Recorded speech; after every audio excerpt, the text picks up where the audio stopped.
తెలంగాణ భవన్లో జరుగుతున్న గణతంత్ర దినోత్సవ వేడుకల్లో మాజీ హోంమంత్రి మహమ్మద్ అలీ అస్వస్థతకు గురయ్యారు.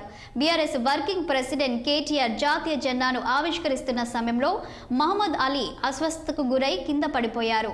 వెంటనే మహమ్మద్ అలీని నాయకులు ప్రాథమిక చికిత్స అందించి ఆయనను ఆసుపత్రికి తరలించారు.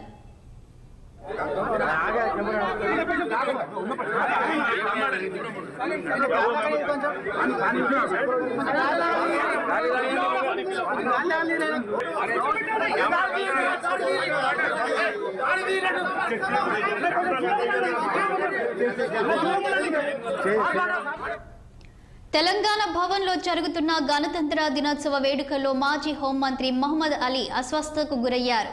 బీఆర్ఎస్ వర్కింగ్ ప్రెసిడెంట్ కేటీఆర్ జాతీయ జెండాను ఆవిష్కరిస్తున్న సమయంలో మహమ్మద్ అలీ అస్వస్థతకు గురై కింద పడిపోయారు. వెంటనే మహమ్మద్ అలీని నాయకులు ప్రాథమిక చికిత్స అందించి ఆయనను ఆసుపత్రికి తరలించారు.